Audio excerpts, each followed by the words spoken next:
BBCA telah kehilangan Rp26,91 triliun dari tangan investor asing dalam 19 minggu perdagangan, dengan hanya 2 minggu di mana asing mencatat net buy. Angka itu sendiri bukan anomali. Yang anomali adalah konsistensinya. Dalam sejarah pasar modal Indonesia, tidak ada saham blue chip yang mengalami tekanan jual asing sepanjang ini tanpa jedanya berubah arah secara signifikan di tengah jalan. Konsensus pasar membaca ini sebagai tekanan siklus. IHSG lemah, global risk off, asing keluar dari emerging market secara luas. Tapi jika itu penjelasannya, mengapa BBCA secara spesifik kehilangan 24,46% sejak awal tahun, sementara bank-bank besar lain mengalami tekanan yang berbeda skala dan durasinya? Pertanyaan itu memaksa satu kemungkinan yang belum diperhitungkan konsensus, bahwa asing tidak sekadar keluar dari Indonesia. Mereka keluar dari BBCA sebagai kategori tersendiri. Untuk memahami mengapa perbedaan itu penting, perlu dilihat dari mana tekanan jual ini berasal secara struktural, bukan dari mana datangnya berita negatif. BBCA selama bertahun-tahun menempati posisi sebagai quality premium di dalam portofolio asing untuk Indonesia. Saham yang dibeli bukan karena murah, tapi karena dianggap paling tidak beresiko di antara bank-bank besar. Premium itu tertanam dalam price to book ratio BBCA yang secara historis jauh di atas peers. Investor asing bersedia membayar lebih karena mereka mempercayai kualitas aset, efisiensi operasional, dan ketahanan BBCA terhadap siklus kredit. Ketika asing mulai keluar dengan volume dan konsistensi seperti ini, ada perubahan pada tesis kepemilikan itu sendiri, bukan hanya pada harga yang mereka anggap wajar. Kondisi yang membuat premium itu valid adalah persepsi bahwa BBCA adalah perlindungan terbaik dari volatilitas perbankan Indonesia.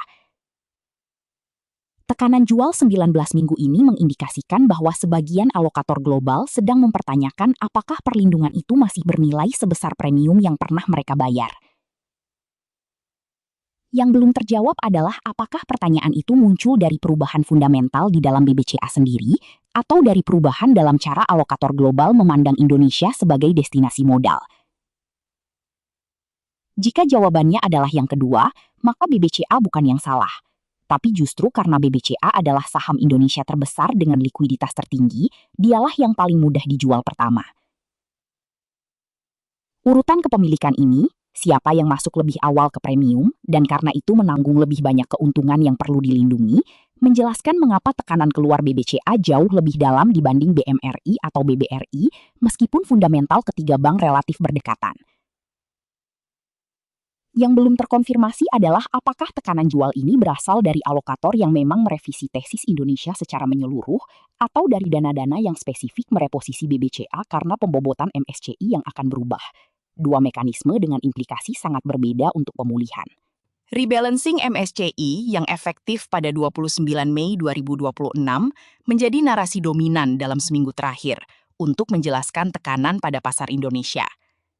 Tapi jika MSCI adalah penyebab utama, tekanan pada BBCA seharusnya baru terasa signifikan dalam beberapa minggu terakhir, bukan berlangsung 19 minggu. Fakta bahwa eksodus sudah berjalan jauh sebelum MSCI menjadi perhatian publik, mengungkapkan bahwa rebalancing ini bukan pemicu, melainkan akselerator dari posisi yang sudah tidak seimbang. Mekanisme akselerasinya perlu dibedah. Dana-dana yang mengikuti indeks MSCI wajib menyesuaikan pembobotan mereka sebelum tanggal efektif. Dan penyesuaian itu menciptakan gelombang jual terakhir yang terlihat sebagai lonjakan volume. Sebagai kondisi yang memperburuk, bukan sebagai asal tekanan, MSCI rebalancing ini mengunci alokator dalam posisi yang tidak bisa mereka tunda.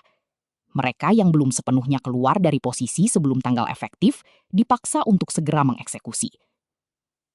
Luhut Binsar Panjaitan bertemu Ketua OJK pada pertengahan Mei dan mengungkapkan bahwa MSCI telah menyampaikan pesan langsung kepada regulator Indonesia mengenai kondisi pasar. Sebuah sinyal bahwa tekanan ini sudah cukup sistemik untuk menarik perhatian di level institusional. Respons Danantara yang menyatakan bahwa saham bank BUMN sedang murah dan menawarkan yield di atas 10% mencerminkan upaya pembeli domestik untuk mengisi kekosongan yang ditinggalkan asing. Tapi pernyataan Danantara itu sendiri adalah sinyal posisi, bukan sinyal pembalikan. Entitas yang secara eksplisit menyatakan bahwa saham sedang diskon mengindikasikan bahwa mereka belum mengambil posisi dalam skala yang cukup untuk mengimbangi tekanan jual asing. Yang perlu diperhatikan adalah urutan kepesertaan di sini. Asing bergerak lebih dulu dan selama 19 minggu, sementara domestik baru masuk sebagai pembeli setelah penurunan 24,46% sudah terjadi. Perbedaan timing ini bukan tentang siapa yang lebih pintar, melainkan tentang tekanan posisi yang berbeda. Asing yang terikat oleh benchmark indeks wajib keluar pada jadwal tertentu, sementara domestik tidak memiliki kewajiban yang sama. Setelah tanggal efektif 29 Mei berlalu, tekanan mekanis dari MSCI rebalancing akan hilang. Tapi itu tidak berarti arus masuk asing otomatis terjadi, karena arus masuk membutuhkan keputusan aktif yang belum ada sinyal konfirmasinya. Yang tersisa setelah MSCI resolve adalah pertanyaan yang lebih mendasar. Apakah ketidakseimbangan peserta, asing yang sudah keluar, domestik yang baru masuk setengah jalan, cukup terisi ulang untuk menopang harga di level yang baru? Ketika BBCA, BMRI, dan BBRI semua masuk dalam daftar saham yang aktif diperdagangkan berdasarkan nilai transaksi, perbedaan yang penting bukan pada siapa yang turun, melainkan siapa yang turun lebih dalam karena alasan yang berbeda. BBCA kehilangan 24,46% year to date dengan tekanan jual asing yang terkonsentrasi dan konsisten. Sementara BMRI dan BBRI menghadapi tekanan dengan profil yang berbeda, sebagian karena basis kepemilikan asing mereka dari awal sudah lebih rendah dibanding BBCA. Perbedaan profil kepemilikan ini adalah mekanisme, bukan kebetulan. BBCA selama bertahun-tahun menarik alokasi asing yang mencari quality premium, sehingga ketika premium itu mulai dipertanyakan, intensitas jualannya lebih terkonsentrasi. Sebagai kontraargumen yang perlu diuji, ada logika yang menyatakan bahwa penurunan BBCA lebih besar justru membuatnya menarik secara relatif, bahwa gap yang melebar antara BBCA dan peers justru adalah peluang rotasi masuk. Tapi logika itu bekerja hanya jika premium BBCA dianggap valid dan sedang terdiskon sementara, bukan jika premium itu sedang direvisi secara permanen oleh alokator. Yield Bank BUMN yang dikutip Danantara di atas 10% mengacu pada BMRI dan BMRI, bukan pada BBCA. Dan itu mencerminkan bahwa diskusi pembelian aktif domestik saat ini lebih terpusat pada bank negara ketimbang bank swasta terbesar.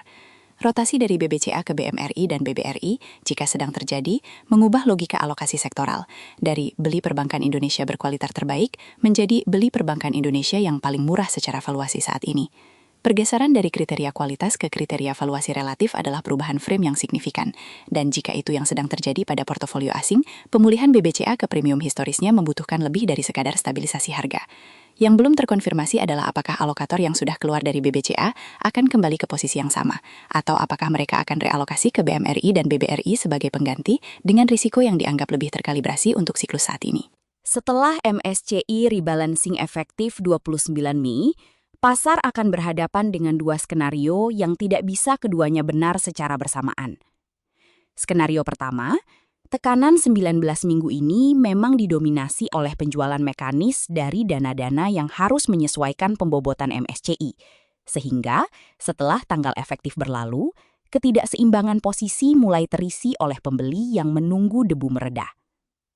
Dalam skenario ini, 26,61 triliun rupiah yang keluar, sebagian besar sudah menemukan harga ekuilibriumnya. Dan BBCA kembali menjadi kandidat akumulasi bagi alokator yang memandang penurunan 24,46% sebagai diskon dari kualitas yang belum berubah. Skenario kedua, MSCI hanyalah gelombang terakhir dari repricing yang lebih dalam, bahwa alokator global sedang merevisi premium yang mereka berikan untuk Indonesia secara keseluruhan. Dan BBCA, sebagai saham Indonesia paling liquid, menanggung beban repricing itu paling besar. Dalam skenario ini, pemulihan setelah 29 Mei akan dangkal dan tidak bertahan, karena ketidakseimbangan peserta bukan disebabkan oleh mekanik indeks rebalancing, melainkan oleh pergeseran tesis yang lebih struktural. Variabel yang akan memisahkan kedua skenario ini bukan pada berita positif atau negatif berikutnya, melainkan pada apakah arus asing kembali masuk ke BBCA secara net buy dalam minggu-minggu setelah 29 Mei, atau justru tetap absen, meski tekanan mekanis MSCI sudah tidak ada. Angka 26,91 triliun rupiah yang menjadi pembuka analisis ini bukan hanya ukuran berapa banyak yang keluar. Ini adalah benchmark yang akan mengungkapkan Apakah tesis BBCA sebagai aset paling defensif di perbankan Indonesia masih dipegang oleh alokator yang menjualnya, atau sudah ditinggalkan? Jika 2 hingga 4 minggu setelah 29 Mei tidak menunjukkan pembalikan net flow asing yang terukur, interpretasi siklus runtuh dan repricing struktural menjadi skenario kerja yang harus digunakan, bukan sebagai kesimpulan final, tapi sebagai frame alokasi yang berbeda dari konsensus yang selama ini mendominasi. Setiap hari setelah penutupan, kami menerbitkan ringkasan pasar dan analisis isu utama. Berlangganan channel ini.